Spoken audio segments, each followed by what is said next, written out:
也都有合理的理由。我实在不知道该如何分辨。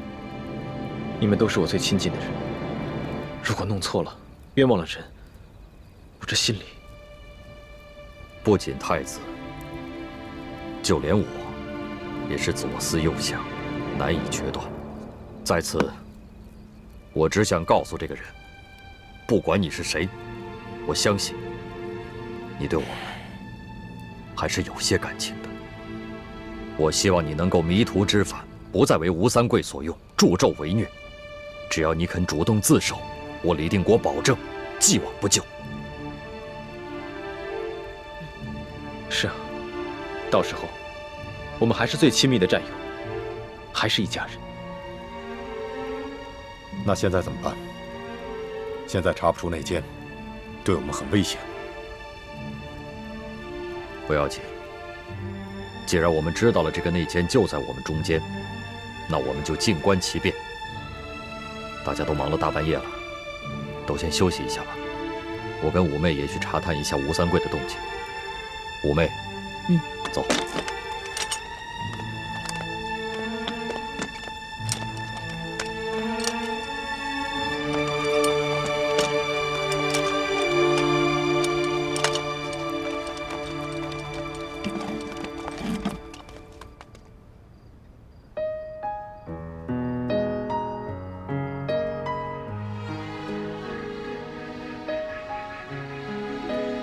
老大，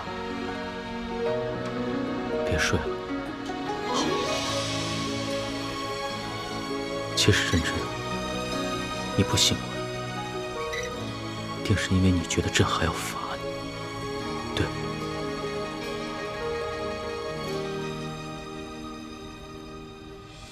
说实话，刚知道你矫诏的时候，朕的心里真的非常生气。朕气的不是因为你放过了刘德昭的家人，是因为之前鳌拜他也总是矫诏，他一直把朕当成一个傀儡皇帝，所以自从朕亲政以后，绝对不再允许任何人挑战朕的皇权。刚知道你矫诏的时候，朕的心里边满是怒火。但是现在，只剩下担心，甚至是害怕。你知道吗？朕自8岁登基了，经历过无数的危险，哪怕在擒拿鳌拜的时候都没有真正的害怕过。但是这一次，朕真的怕了。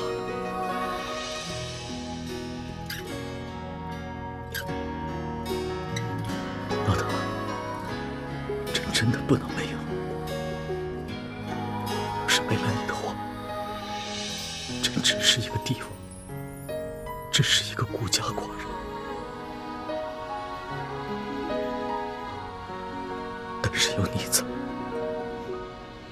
朕才是一个真正的男人，是一个完整的人。老大，朕是天子。朕的话是金口玉言，朕现在就赦了你过往所有的罪，只要你醒来，只要你醒。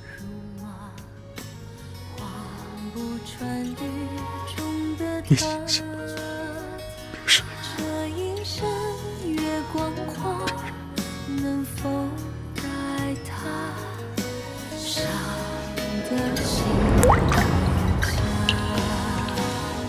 愿做他掌上的明珠，献上我纯真的祝福。回忆中的路开满花簇，绽放白世的光束。奴婢有一个头疼的隐疾，这病起来吧，简直要人命。我爹呢，从小给我找了好多郎中，所有郎中都说无药可治，只有一个郎中说可以治，但是他说的是个偏方，而且这个药引实在太难弄了。什么药引这么难找？你告诉朕，朕给你找。这个药引就是龙珠。龙珠？什么是龙珠？就是皇上的眼泪啊，就是您的眼泪。献上我纯真的祝福，回忆中的路开满花簇，绽放般诗的光速，绽放般诗的光速。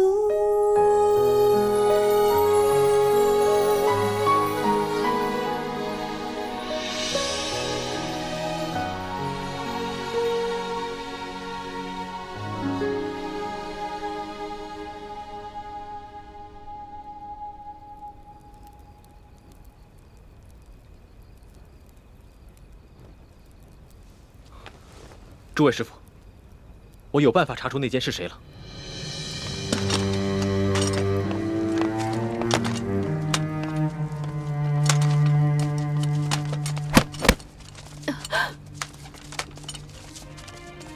二位这一觉睡得好生安逸。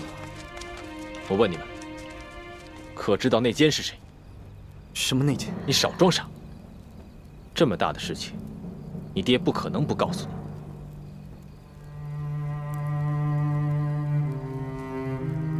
诸位师傅，既然已经知道内奸必定是我们当中一个人，为了证明自己的清白，我要求你们每个人都刺吴应奇一剑，杀了他。等义父和武师傅回来，也会每人补上那一剑。不行，大师兄，吴三桂虽人人得而诛之，可吴应奇是无辜的呀。他不仅没有做错任何事情，还救了我们的命。是，他的确没做错什么，但谁让他是吴三桂的儿子，这就是最大的错。怎么，你下不去手吗？难道你已经为情所困，不惜变节投敌了吗？你怎么变得如此冷血残暴？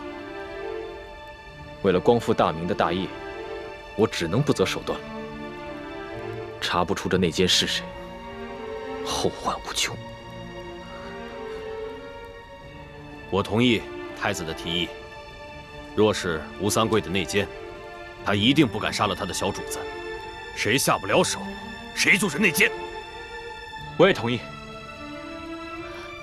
大师兄，你这么做的目的，无非是想查出内奸。可如果此时内奸也狠下心来捅上一剑，那吴应奇不是白白冤死了吗？那吴应奇也不会白死，我会把他的尸身送给吴三桂，告诉他，杀死他儿子的，他精心培养的内奸也有份儿。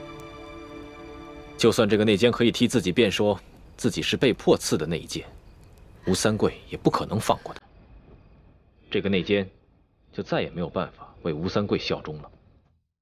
此计太妙了，我同意。我也同意。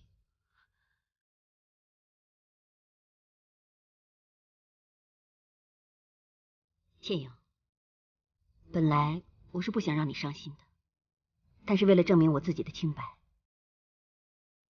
我不得不同意了。不行，你们若是想杀他，就必须先杀了我。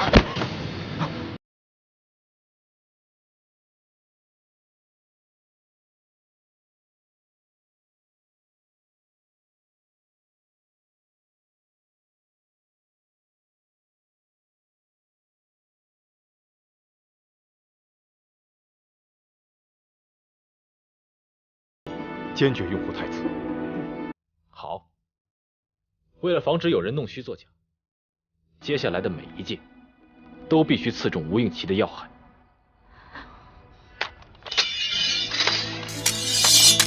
娘，你不用担心，他们只是要杀我，不会为难你的。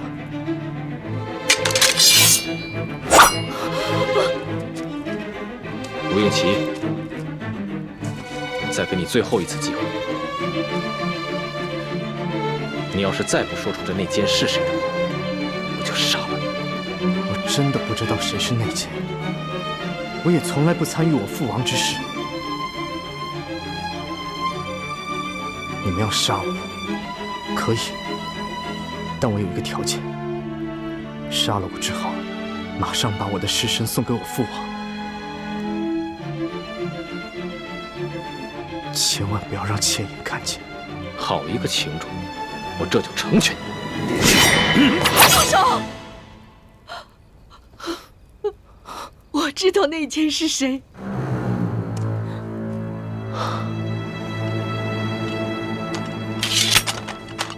王妃若早肯说出这内奸是谁，又何必大费周章？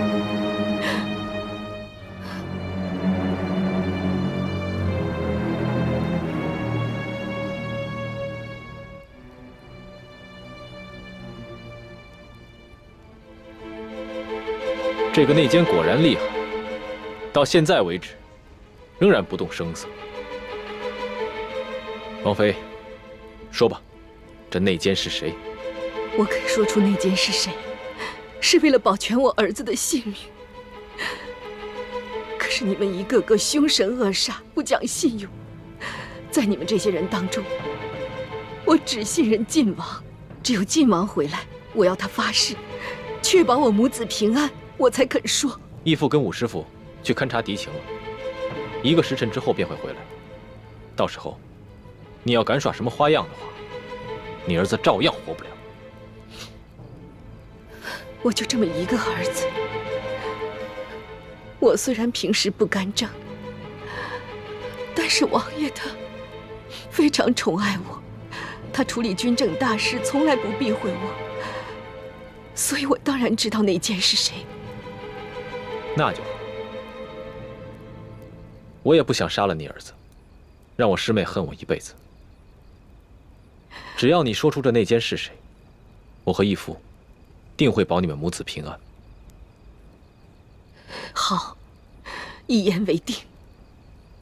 但我还是要求你们给我们整理出一间厢房，我要为我儿子上药。上药在这里上就好了，收拾什么厢房？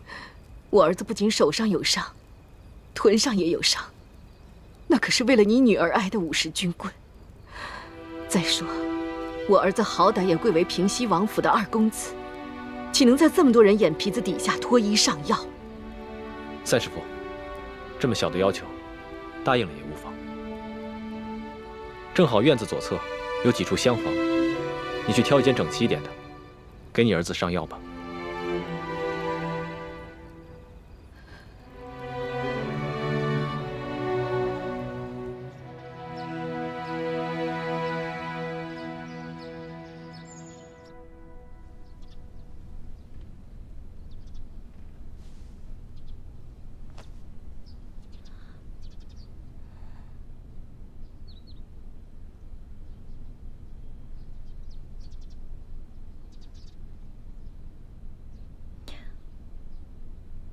龙小弟，老大，你终于醒了，真不是在做梦吧？扶我起来。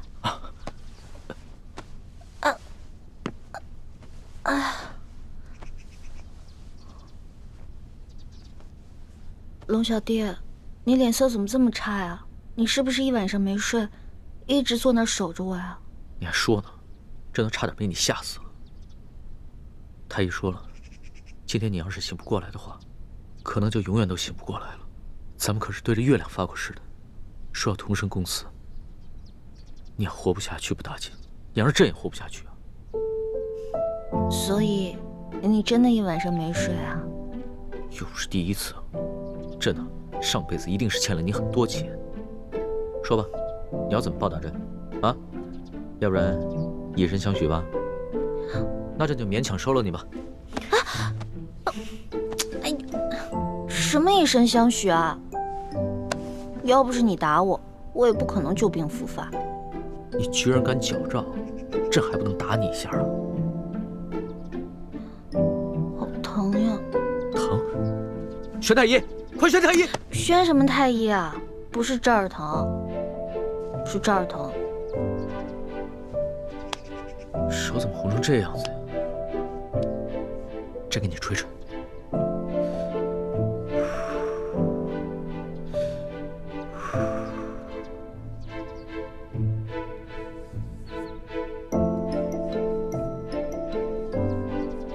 知道你是这么个纸老虎啊，这么不经打，真得换个法子来惩罚你。其实小的时候我偷懒不肯学习，师傅跟爹就是这样罚我的，但我基本上都是1哭2闹3上吊，就躲过去了。也就是说，朕这一次也是差点上了你的当。哼，怪不得你的技艺杂而不精，跟你哥哥比起来差远了。在家有猪哥哥，在外有龙小弟，我干嘛还要学啊？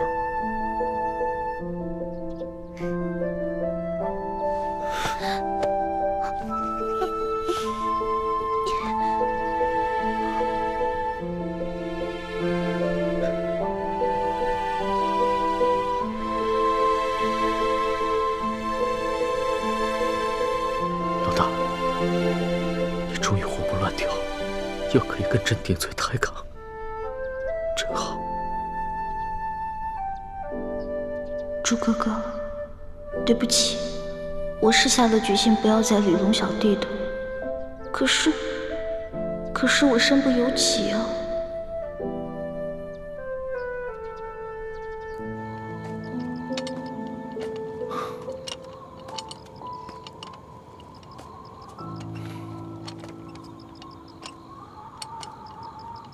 天都快亮了。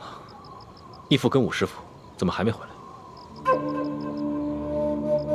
大师兄，秦氏执意要等大师傅和武师傅回来才肯说出内奸是谁。会不会他想指认的凶手就是武师傅？混账！不许妄言！叶师弟不必着急，过不了多久，真相自然就大白了。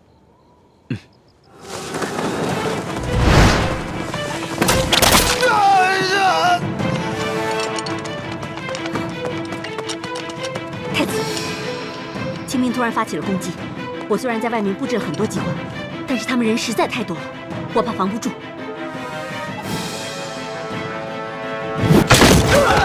上面！给我上！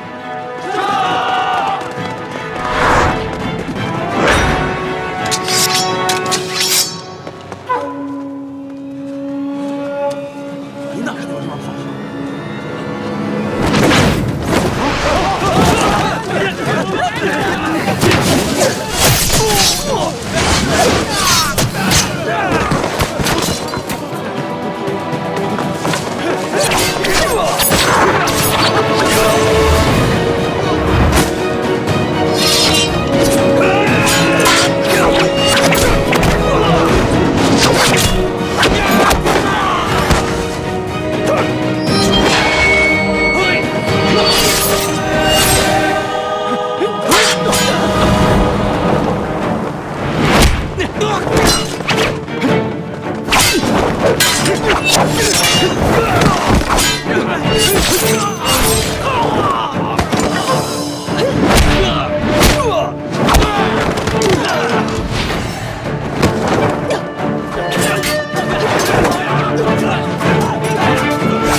撤！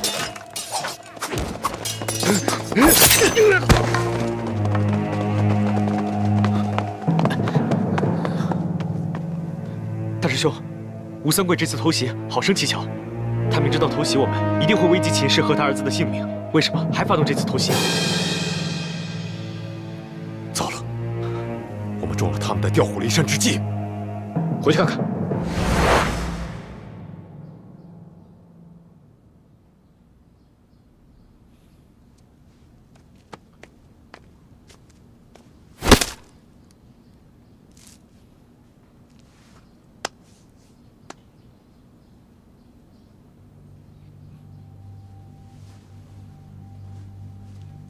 他是中了呆若木鸡散。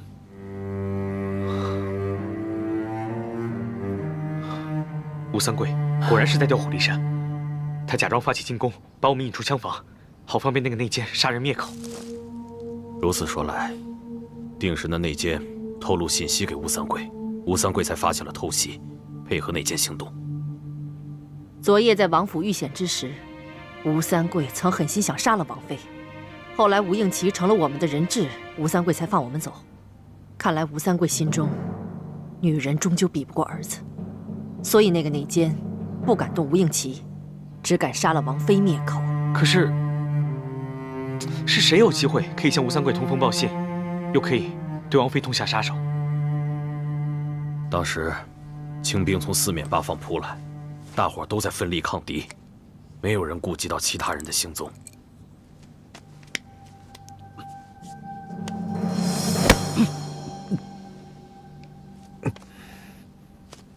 你现在至少舌头能动了，快说，内奸是谁？我不知道，不知道。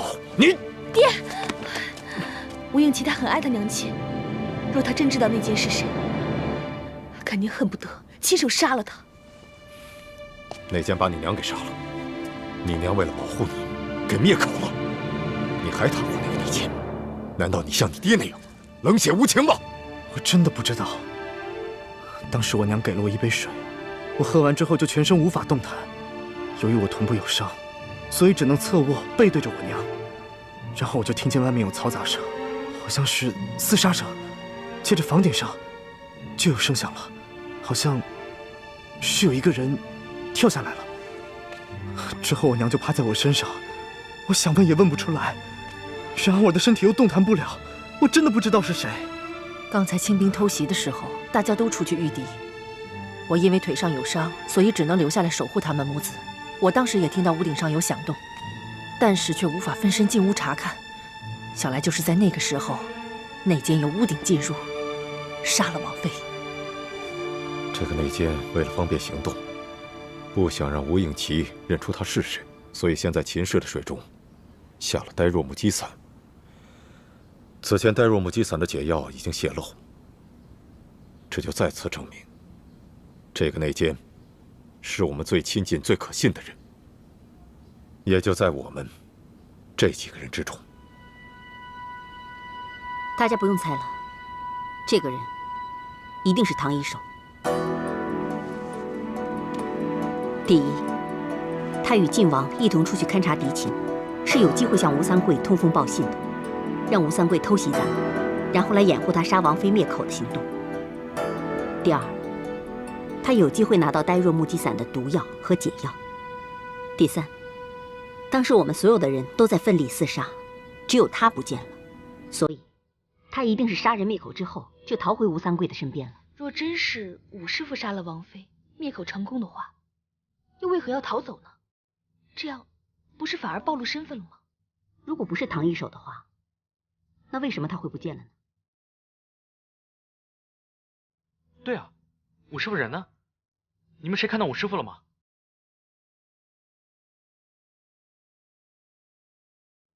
难道这内奸真是武师傅？可我觉得武师傅不像内奸。那你觉得我们几个中间谁像内奸？内奸的脸上又没有写字，何以是的？我也不想怀疑是他，可是偏偏他不见了，我也不得不怀疑是他了。不，那件不可能是武师傅。为什么？你那么相信他？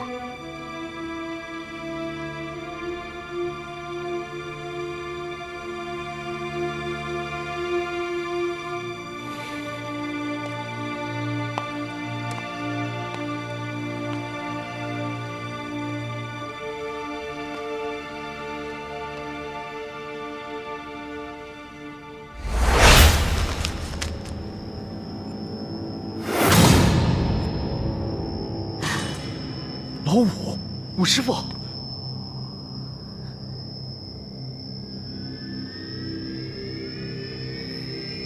这是我和义父，还有武师傅，为了查出内奸而设下的引蛇出洞之计。太子，所有人都盘问完了，还是没有查出谁是内奸，你看看如何是好？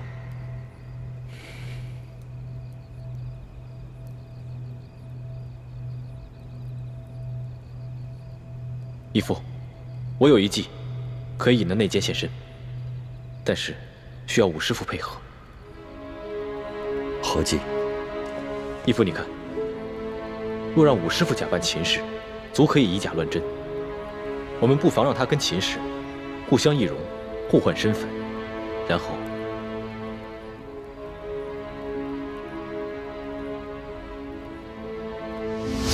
你们进来的时候，你们看到的王妃，就已经是武师傅假扮的了。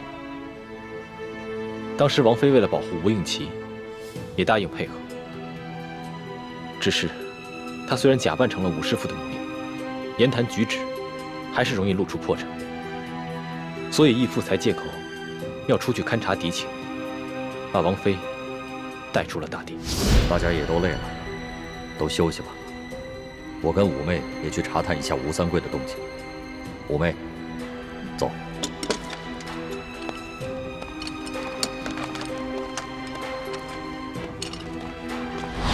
难怪刚才王妃死的时候，吴应奇一点都不伤心，连一滴眼泪都不掉。大师兄，难怪你当时像变了一个人一样，原来是为了引出内奸而设的计谋。我收回刚才对你说的那些话，希望你不要介意。小师妹，你我本是兄妹，不必说这些。只是我没想到，我的计谋竟然害得吴师傅丧命。大师兄，你也别太难过了。我们大家谁也不会想到，吴师傅竟然中了呆若木鸡散，以至于连还手的能力都丧失了。这也是我想不通的地方。内奸要对付秦氏这个手无缚鸡之力的人，难道还用得着下呆若木鸡散吗？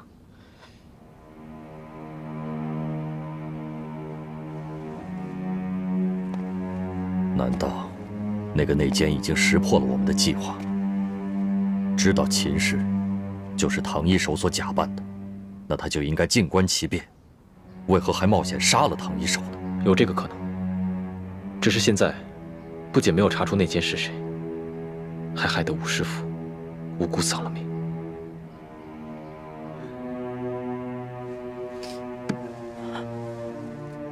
靖王，那现在我娘身在何处啊？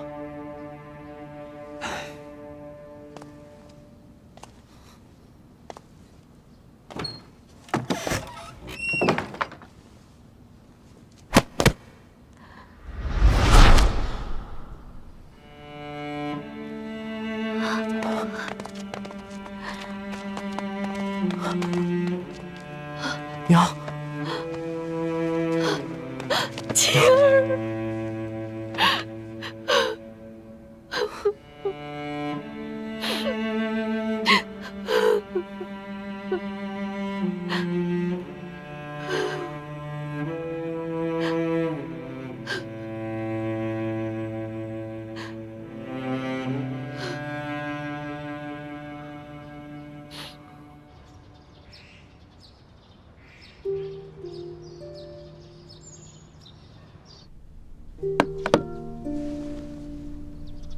诺小弟，我能不能不吃药了？你看我好了，真的好了。不行，这是圣旨，可是我哥说这种药根本没用嘛，我的病喝这种药根本解决不了问题。谁说没用的啊？昨儿夜里要不是朕口对着口帮你渡药，只怕你今儿就醒不过来了。哼，口对着口。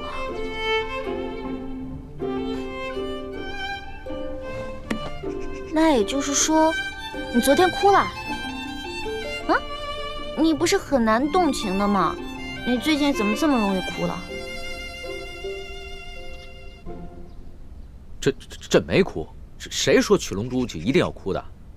这你自己也说过呀，一碗辣椒汤足矣啊。哦，龙小弟，你放心吧，这碗药我一定会好好喝的。不过在喝之前，我要一碟蜜饯，一碟枣糕，一碟桃酥，再来一碗糖蒸乳酪。不是，老大，你这病刚好，吃这么多行吗？你可以怀疑我的任何一项技能，唯独不能怀疑我的吃过。也是啊，朕的这些后宫女人里边，别人都是吃了几口就饱，你呀是吃饱了还能再吃几口。这样，去传一碟桃酥，一碟枣糕，一碟蜜饯，还有一碗糖蒸乳酪。这，多吃点。谢谢龙小弟。你要实在吃不下，要不然我再一口一口的喂你啊！听不到，听不到，听不到，听不到。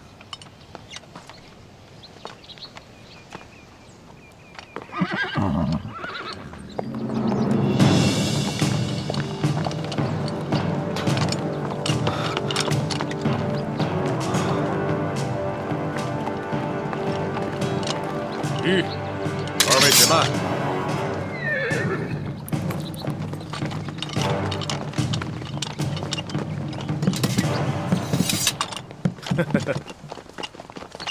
二位，你们已经在这破庙里困了一夜了吧？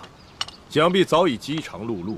我们王爷说了，让我专门给你们做了几样好酒好菜，当然，也希望你们能够善待侧王妃和二公子。去，去。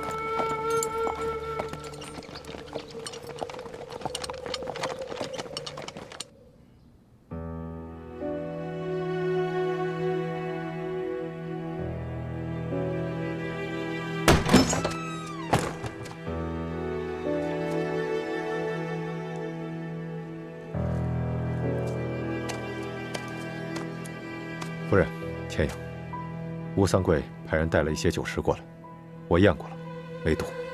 我也吃过了，你们过去吃点吧，这里我来守着。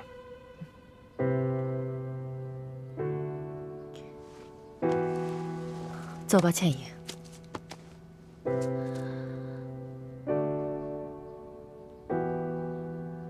倩影，你先自己去吃一些，然后再给他们带回来。虽然我跟他们是不共戴天的仇人，不过我们也没有必要虐待他们母子。走吧。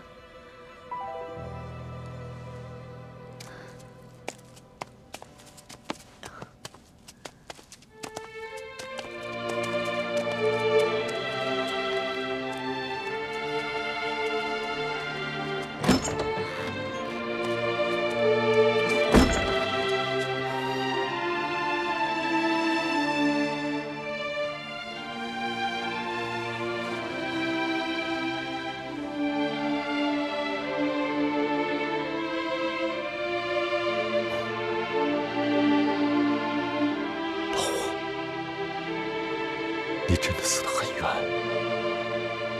内奸偷了我的呆若木鸡伞，先把你毒倒，要不然依你的无辜，就不可能把你一刀毙命。你放心，我一定会为你报仇，查出谁是内奸。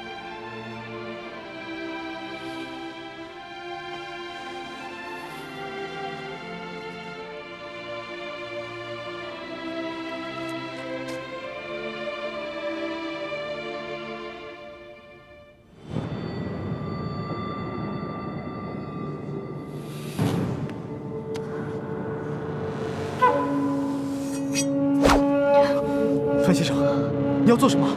你这个小狗贼，用冰肌血肤膏把我的女儿骗得如此死心塌地。今天不把你杀了，我女儿这辈子一定会毁在你的手上。但是你若杀了我儿子，仅凭我一人就很难威胁到王爷。那又何难？虽然唐一手已经死了，可他易容变生的绝技，太子他们都已经得到真传了。我只需要把默生易容成你的儿子，就能骗过吴三桂。范先生，你若是就这么把我给杀了，倩影一定会恨您一辈子的。我情愿他恨我一辈子，也不想让他后悔一辈子。受死吧！住手，樊先生，我有重要的机密之事要告诉你。娘，你现在就要说了吗？若再不说，你就没命了。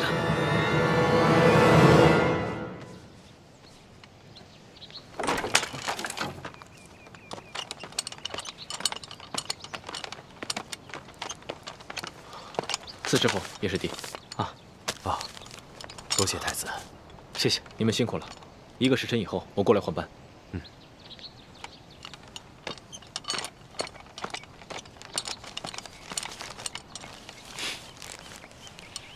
给。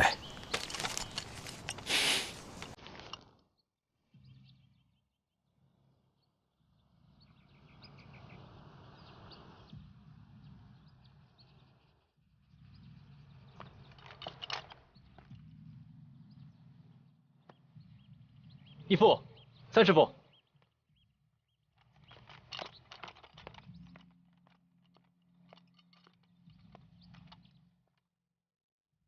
你们怎么这么看着我？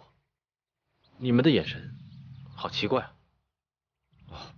没有，我们只是在商量该如何脱身。太子，你先进去大殿用点膳食，我跟你三师傅去守着秦氏母子。好。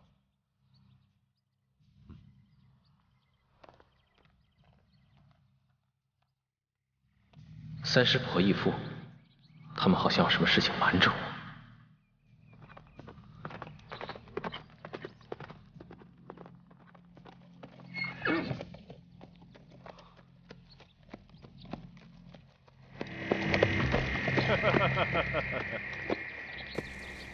你来做什么？我们平西王给你们晋王写了一封信。去。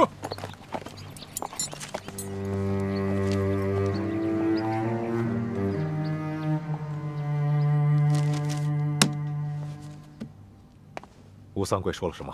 吴三桂说他有要事与我相商，诚心要我过去赴宴。晋王，你不能去，要谈在我们这里谈，你不能去他军营。无妨，吴三桂的侧妃还有他的儿子都在我们的手里，他不敢把我怎么样。就算他是鸿门宴，我也去定了。吴三桂为而不恭，左爷有吩咐手下不可杀了我们，要活的，显然是另有企图。所以义父此去，应该不会有性命之忧。太子，你果然机敏过人，乃我李定国之信。他若日后太子也能够胸怀若海，不计较个人得失，那就更是我大明之幸了。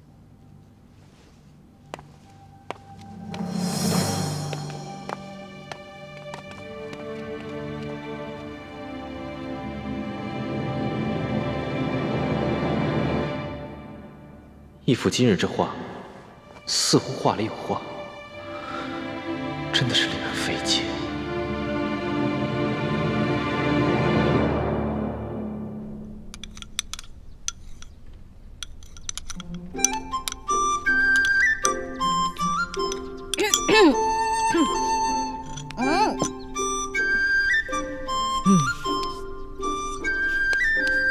你呀，真是要把朕给吃穷了。现在可以喝药了吧？哦，快点儿。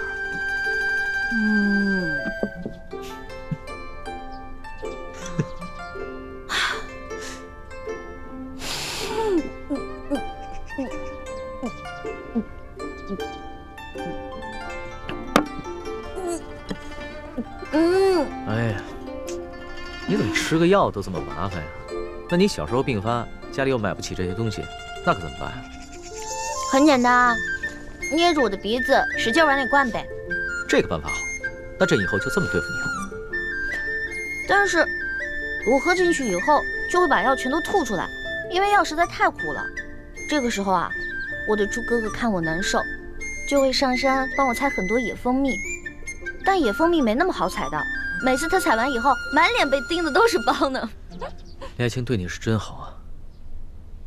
说实话，朕也想有这么一个哥哥，可是在这紫禁城内，所有的兄弟姐妹都是靠不住的。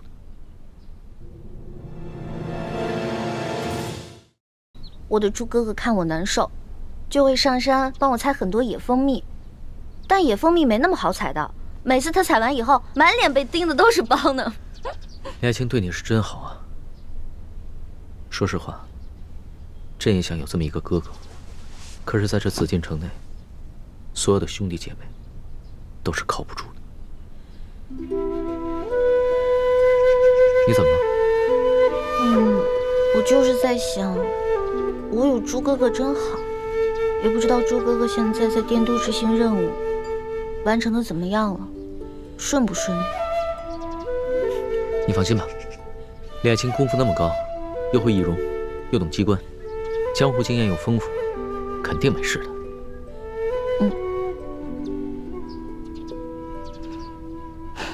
猪哥哥，对不起，你若回来发现我对龙小弟又割舍不下了，你一定会很失望很伤心吧。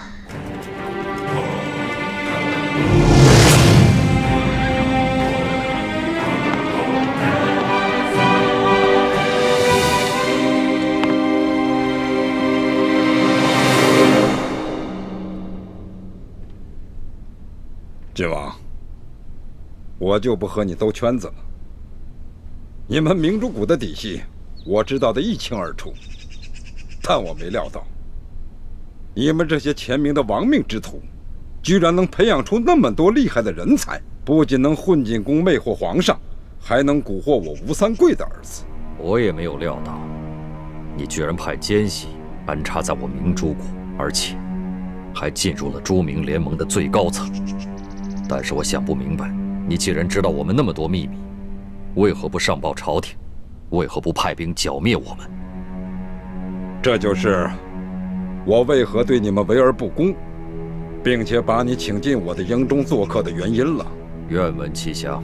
很简单，我之所以留着你们，就是因为我对大清朝廷不放心。我知道，终有一天，他们自以为江山坐稳了，就会对我们这些归降藩王开刀了。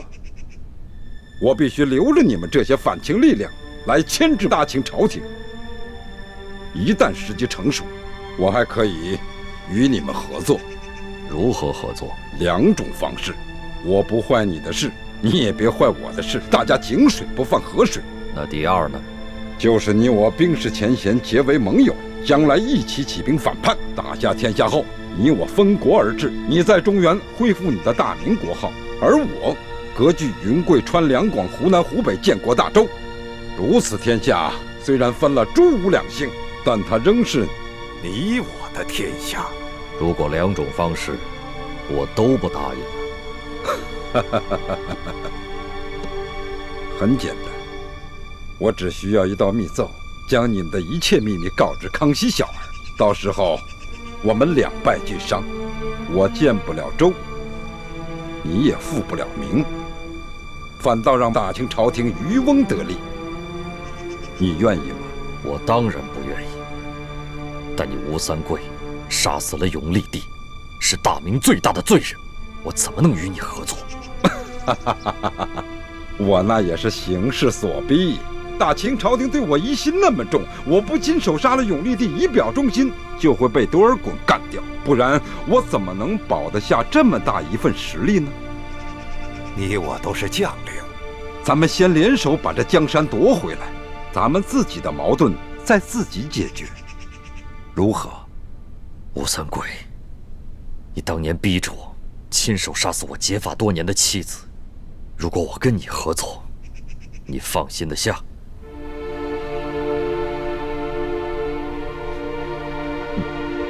你我都是干大事儿的男儿汉大丈夫，我相信你和我一样，不会因小失大，因私害公。那崇祯皇帝留下来的金钥匙和铜匣，我们又该如何分割呢？如今我手上有一把金钥匙，你手上也有一把金钥匙，还有一把在台湾郑经手中。我的那把金钥匙，不是已经被你们用美人计夺了去吗？我们得到的金钥匙是假的，要不然的话，我们也不会全体出动到你这平西王府来盗金钥匙。这就奇怪了。琪儿进京时，明明带走的是真钥匙。晋王，你不会怀疑我这会儿在跟你撒谎吧？既然我们大家都没有撒谎，那只有一种可能，就是鳌拜也安插了奸细在我明珠谷，倩影所得到的金钥匙，被那个奸细给调了包。如此一来，这里边真的铜匣子和这个真的金钥匙，已经落到了康熙之手。金钥匙估计是在康熙手中，但康熙手中的铜匣却是假的，真的铜匣不知道被哪方势力给调包了。啊，关于这个铜匣子和金钥匙，为了避免你我互相猜忌残杀，我们不如做个约定。什么约定？就是你我各凭手段获取金钥匙和铜匣子，然后汇总在一起打开宝藏，按各自付出分成，然后一起起兵，如何？好。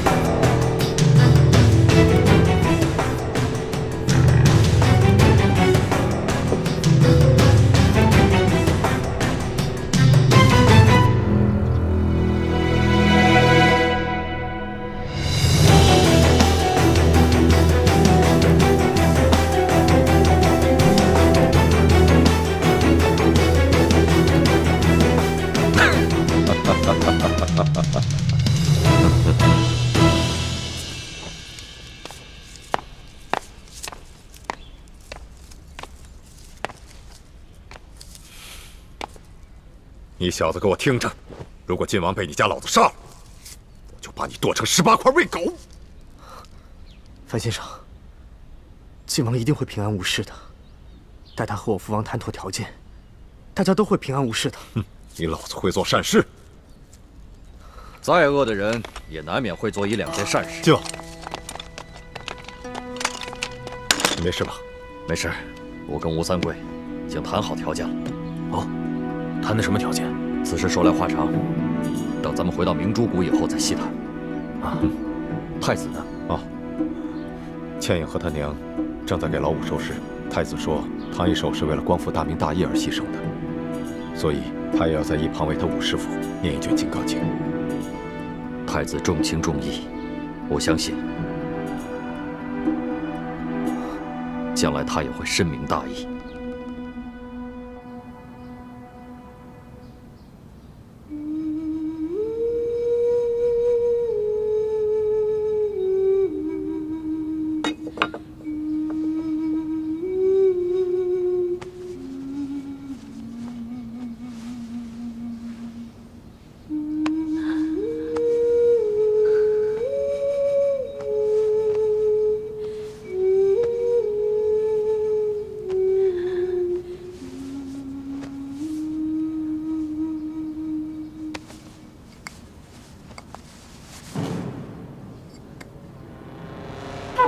太子，你来看看，可识得此物？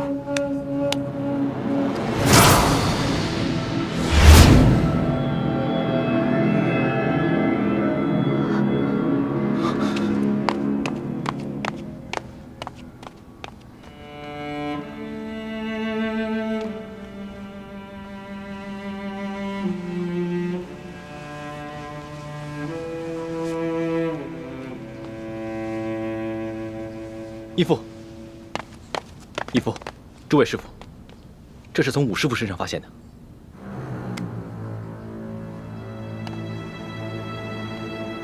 这好像是清廷之物啊。没错，这腰牌是鳌拜特制的，专门交给他最亲近的心腹。我在鳌拜的府上见到过。那这么说，唐医生就是我们苦苦追查的清廷内奸。如果他不是内奸，那他怎么会有鳌拜的亲信才有的腰牌？万幸，他阴差阳错的被吴三桂的奸细所杀。难怪小师妹那日在鳌拜府与那内奸交手，那内奸却手下留情，没有伤害他。如此看来，当初的那个内奸一定就是武师傅。只不过武师傅当时念及与一欢往日的感情，所以不忍痛下杀手。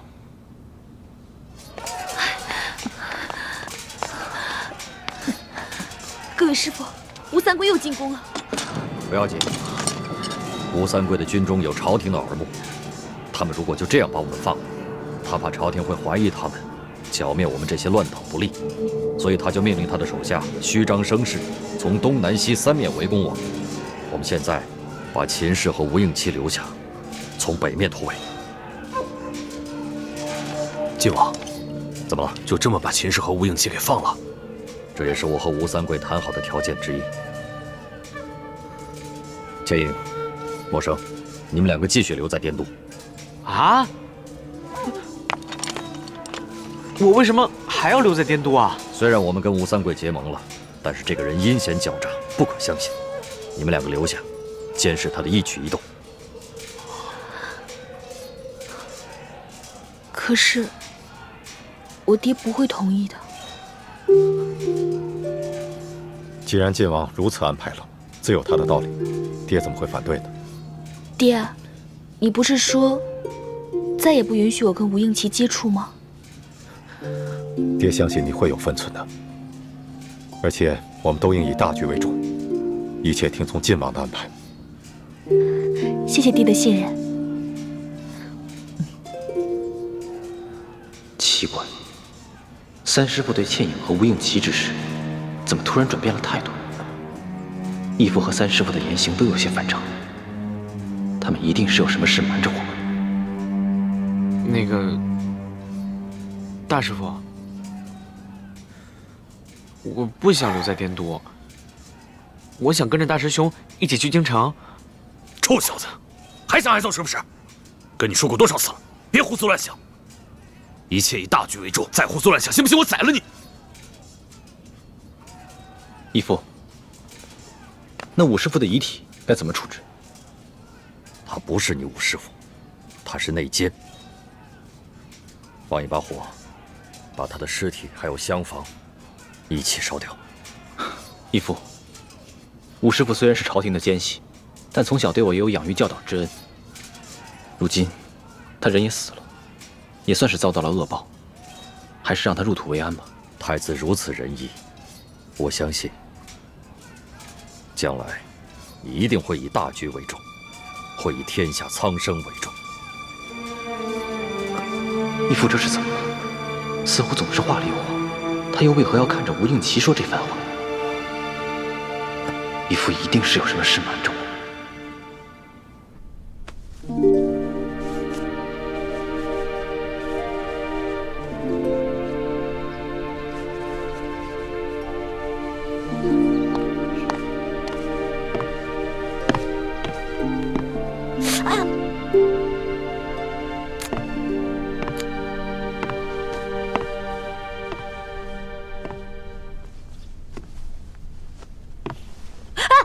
老大，你这手还没好就别逞能了，等好了再秀呗。啊？那怎么行啊？我喝了你的龙珠，我得有点回报啊。算你有良心。你这绣的是什么呀？那么难看。不丑，我绣的是两个人。两个人？嗯。哦，一男一女。你绣的是一对夫妻啊？不是，他们两个是兄弟。哦，那朕明白了。你绣的呀，是你和朕，对吧？那你现在还觉得丑吗？不丑，不丑，不丑。男的俊，女的美。好啦，大功告成。这可是老大我生平做的第一个女工，送给你。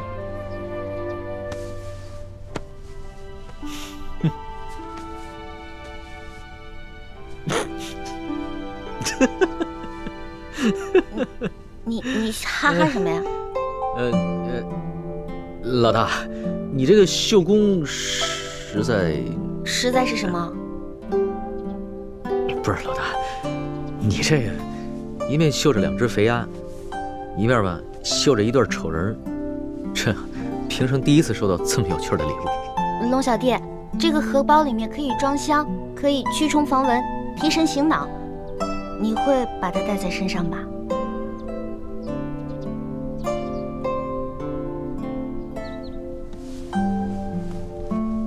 老大，这个荷包小弟贴身藏着就行了。若是公然挂于腰上的话，是不是也太不成体统了？老大，你是不是生气了？没有啊，你是皇上嘛，皇上戴这个肯定有失体统，而且我也丢不起这个人啊。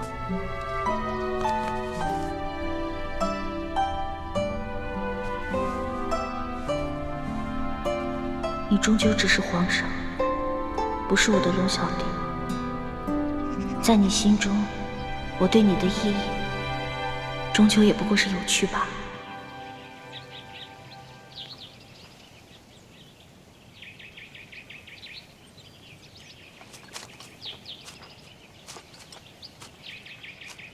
好了，现在唐一手已经入土为安了，清廷内奸这个隐患已经清楚了。只可惜，还没有查出来吴三桂的内奸是谁。既是内奸，就不难查处。现在嫌疑范围已经缩小到寥寥数人，我相信他早晚会露出蛛丝马迹，我们一定能把那个内奸给揪出来。义父，那我先回京城，向康熙复命去了。好，我们等一会儿也要回明珠谷，刚好还可以同行一段路。晋王太子，我就不回明珠谷了，我要赶回山西追杀裘鬼，就此别过了。六师傅，那你自己多加小心，等完成了任务，赶紧回京城吧。京城还需要你的照应。放心吧，等我杀了裘鬼，解了倾城的后顾之忧，我就立刻回到紫禁城。好，告辞。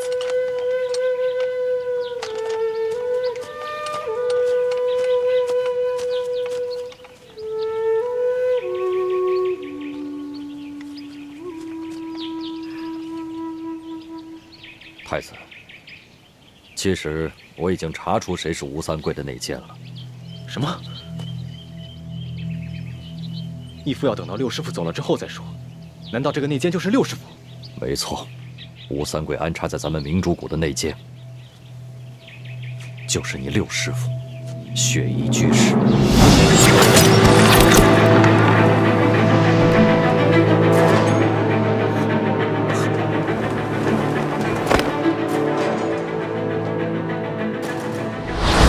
梅花门主，你怎么会来明珠谷？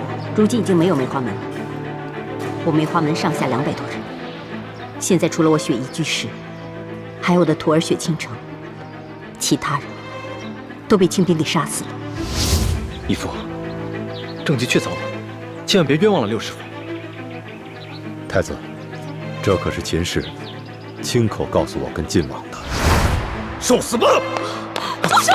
樊先生，我有重要的机密之事要告诉你。娘，你现在就要说了吗？若再不说，你就没命了。什么机密？休想拖延时间，不然我杀了他！我知道那奸是谁。是谁？但我要等到晋王回来，确保我母子的安全，我才能说。当时我是铁了心要杀吴应奇的，秦氏为了救他儿子的性命，被迫决定说出内奸是谁。当时我觉得事关重大，所以就悄悄地把晋王叫了回来。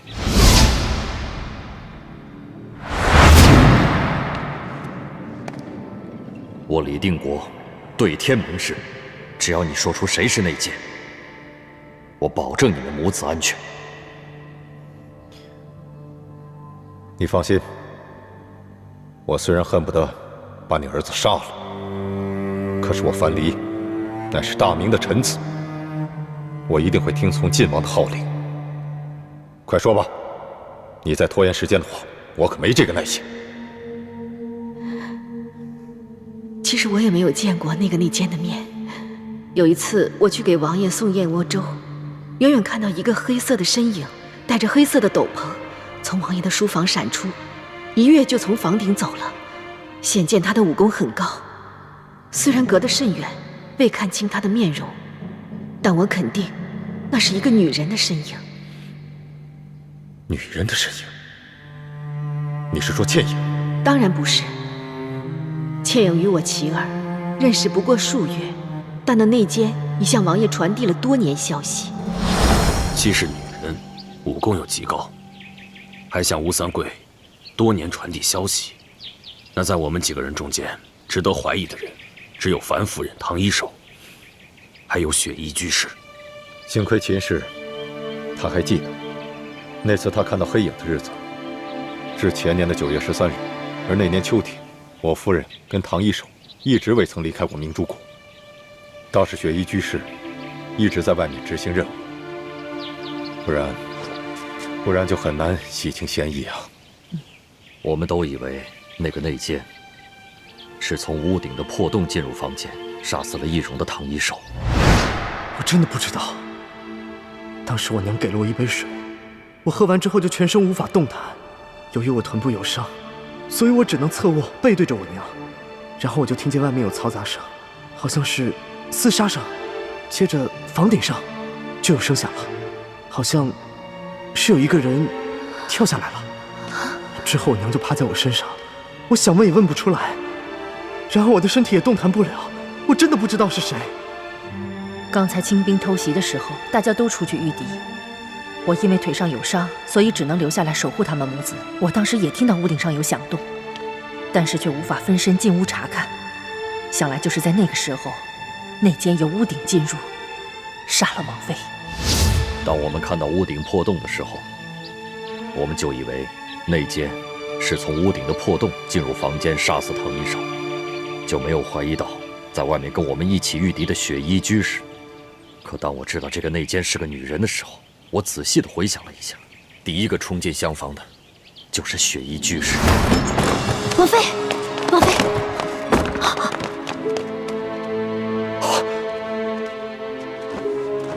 我们当时都以为唐一手已经遇害，只是雪衣居士发现了他的尸首。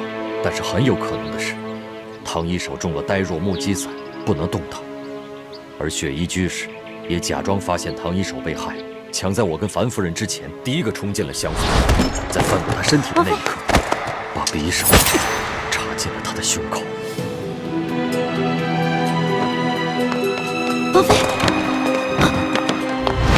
而且雪衣居士也有机会从我和樊离这儿拿到呆若木鸡散，下到唐一手和吴应琪的茶中，毒倒二人。晋王分析的不错，这些年雪衣居士经常单独出谷行动，其实就是向吴三桂通风报信。这一次，他又假借去山西追杀穷贵，悄悄地潜入滇都，把倩影和陌生的身份泄露给了吴三桂。什么人竟敢闯平西王府？你没想到吧？一路上与你朝夕相处的叶倩影和叶默生都是著名联盟的奸细，他二人根本不是兄妹，而是师姐弟。叶倩影本姓樊，应该叫樊倩影，他爹就是前明御医樊离。他们与你的相遇根本不是巧合，更不是你和一个女人一见钟情的艳遇。当我们正在庙中商议行动计划的时候，雪衣居士在装作从山西风尘仆仆赶来的样子，其实他当时正在滇都的平西王府中。这么多年了，这可是我们这6位师傅初次集体行动，我岂能错过？裘贵呢？他很是狡猾，居然找了几路替身来掩护自己。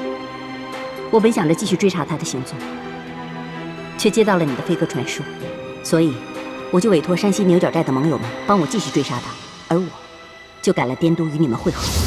四师傅说的是，还有一点，昨夜我和义父盘问了所有人来到滇都之后的行踪，当时没有发现谁有破绽，但我现在突然想起一个细节，那日我和六师傅在一处茶楼上观察平西王府的动静。你慢用，小二，啊，我要的是陈年的普洱茶，你为什么给我上今年的？看着汤色就能看得出来，给我换。好嘞，马上给你换，马上给你换啊。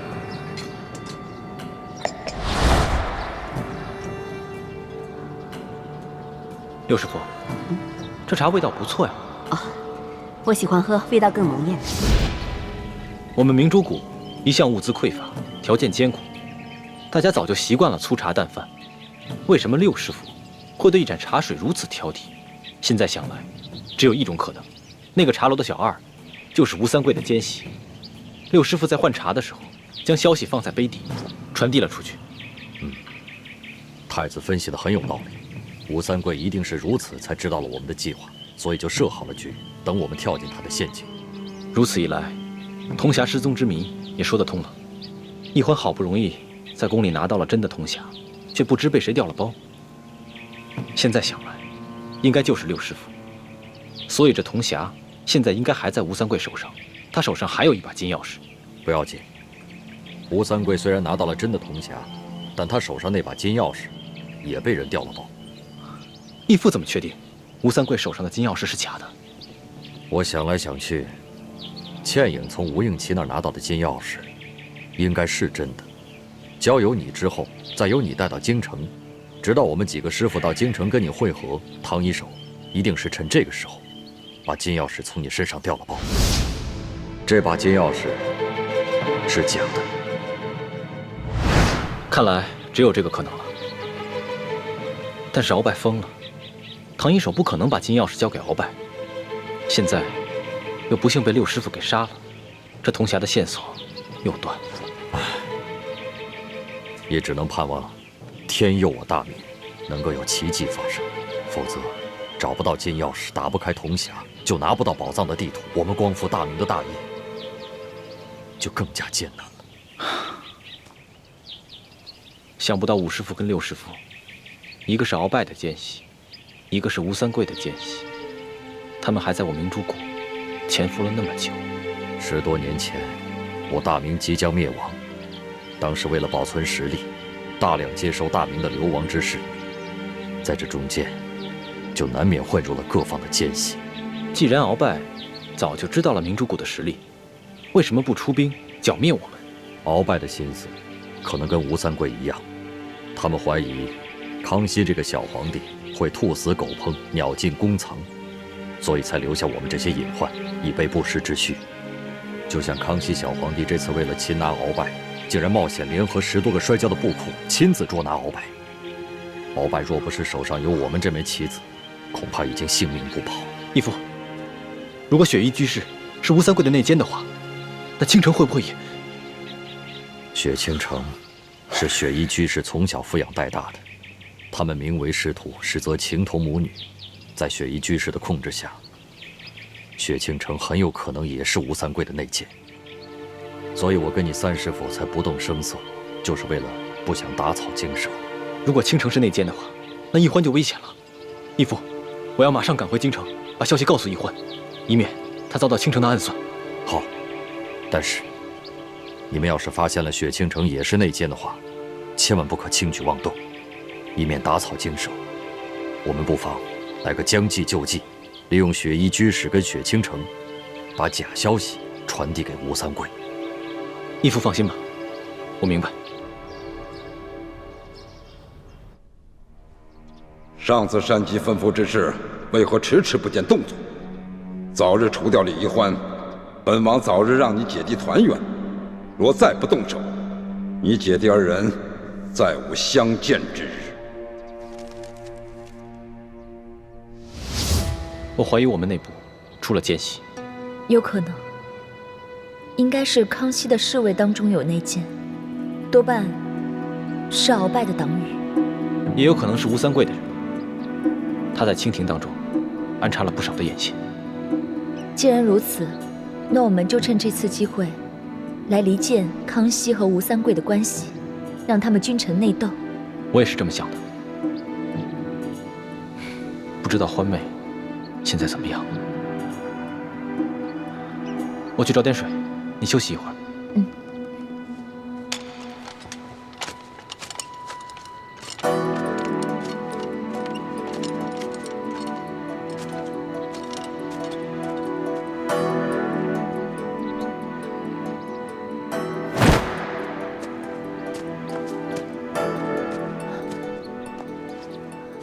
师父，太子没有怀疑到你吧？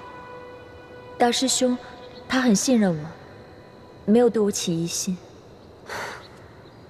你悄悄给王爷发了一封密信，说康熙只喜欢易欢，不喜欢你，所以你要终止任务，离开紫禁城，是这样吗？师父，对不起，我从小在明珠谷长大，受几位师父厚恩，和大师兄、小师妹感情很好，现在让我处处算计他们，我心里……这是王爷给你的答案。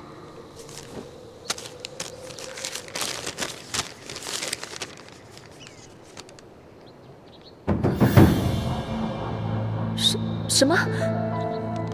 杀死易欢？王爷说了，康熙他虽然不能像疼爱李易欢那样疼爱你，但是对你还是敬爱有加的。在这后宫之中，最得圣宠的，除了李易欢就是你了。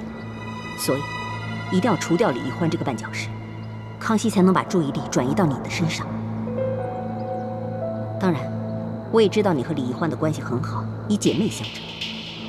所以，只要李易欢一死，康熙越是忘不了他，越是放不下对他的旧情，他对你就会越好。我做不到，师父，我真的做不到。师父，我求求你，去求求王爷，收回成命吧，师父。我们好不容易才进了宫，得到了皇上的信任，离复仇的目标越来越近，我怎么可能会半途而废，让你离开？可是，小师妹，她是无辜的。师父，你也是看着小师妹长大的，您不能这么狠心啊，师父。锦城，我也不想看着她死，可是王爷既然已经下了命令，你就必须得杀了他。这大仇未报，我不得不狠心。可是小师妹，她跟我们梅花门的大仇是没有关系的，她是无辜的，我们这么对她是不公平的，师父。那我们梅花门500多条人命，都命丧于朱明王朝之手，500多条人命啊！他们难道就不无辜吗？命运何尝对他们公平过？那他们的血债又找谁来还？师父，可是，师父，不要再说了。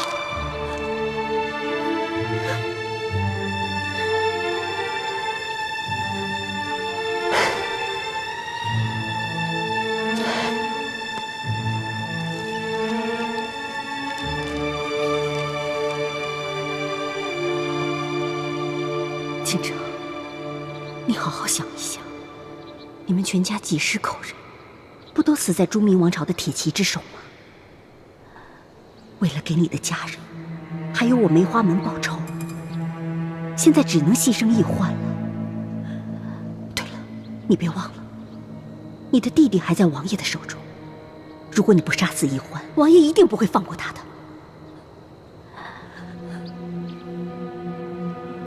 保你弟弟的命，还是易欢的命？你自己想一想。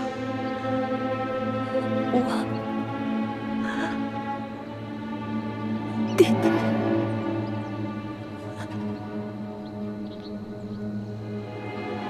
这是救命丹，化在酒中，喝下后1刻钟内必死。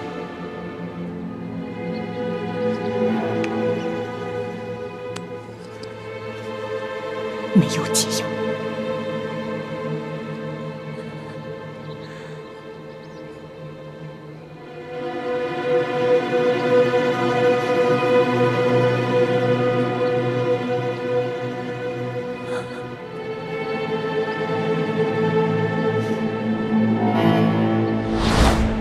皇上驾到！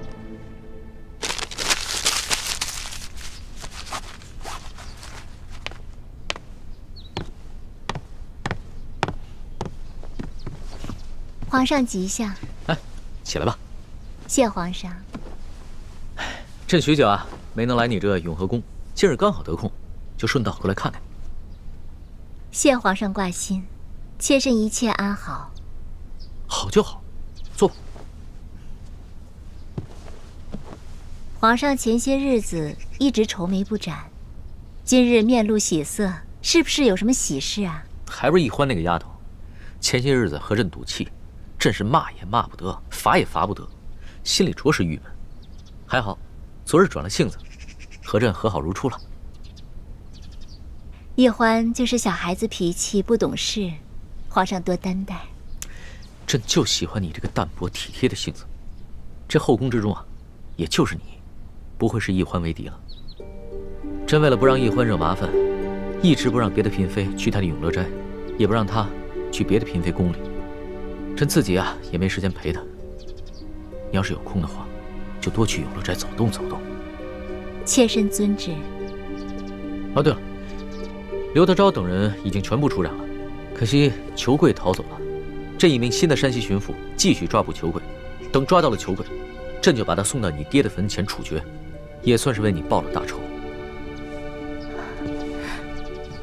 多谢皇上，妾身感激不尽。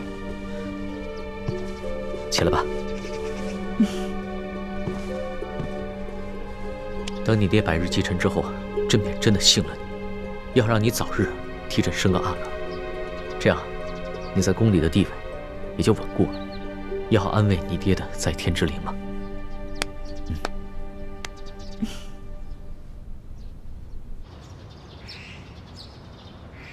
太皇太后那边有消息了吗？太皇太后虽然表面上没有什么异常之处，但心里却对你很不满。只不过她是碍于皇上的面子，隐忍不发。易欢，你可千万要小心呐！不要以为皇上宠着你，你在这宫里就万事大吉了。我在这宫里待了一辈子了，什么样受宠的嫔妃我没有见过呀？但最终结果怎么样，都是下场凄惨呐。多谢叔父提醒，我知道的。等我找到铜匣以后，我就会离开这里，再也不会出现在皇上面前。如此最好。所谓伴君如伴虎，你跟你哥哥啊，还是及早抽身才是上策。对了，你们走之前可千万别忘了把那大补丸的解药给我。放心吧，叔父，没准儿我们走的时候，我哥哥已经研制出彻底解除大补丸的解药了。不过我也不知道什么时候才能找到铜匣，现在一点头绪都没有。易欢，有句话，我不知当说不当说。在这个宫里，您是我最信任的亲人，叔父有话直说吧。要说有人潜入这深宫之中去调包铜匣，那是绝无可能。若是这宫里的人，那什么样的奇珍异宝没有见过呀？怎么会对一个毫不起眼的铜匣费这么大的劲儿啊？所以，调包铜匣之人必定知道这个铜匣的秘密。可是，在这深宫之中知道铜匣秘密的，就那么屈指可数的几个人。易欢，你们兄妹在这宫中，是否还有其他的同伴？他们会不会知道铜匣的秘密？如果有，那调包之人会不会是你们自己人？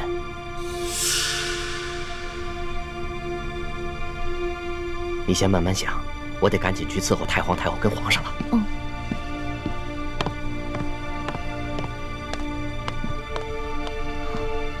真是奇怪，究竟是谁呢？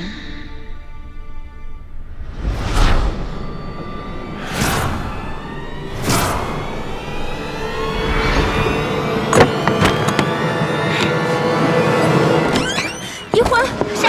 哎，易欢，易欢，快去救大师兄啊！快啊！难道是雪姐姐？可是，雪姐姐，我用这个狗尾巴草给你编个小花篮吧。好啊。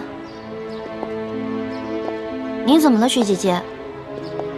你好像有点不开心啊。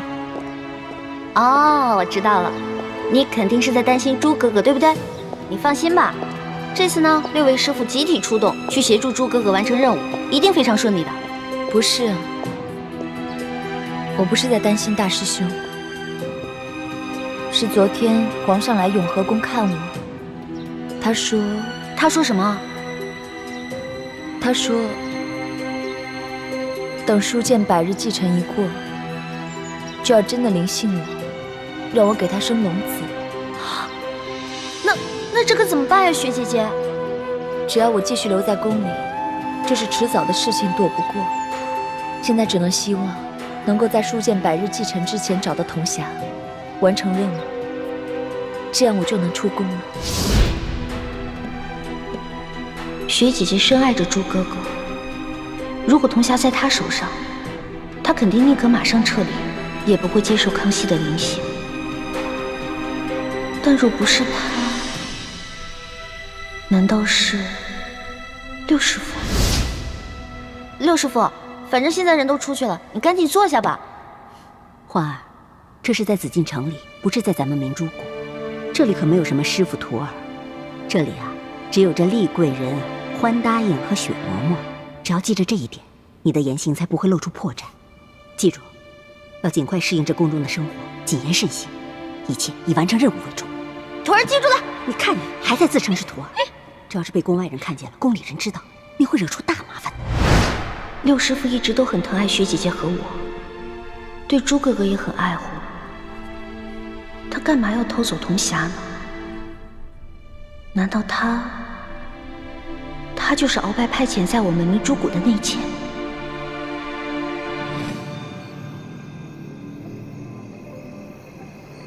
你们先退下吧，我和世淑姑娘说些私房话。是。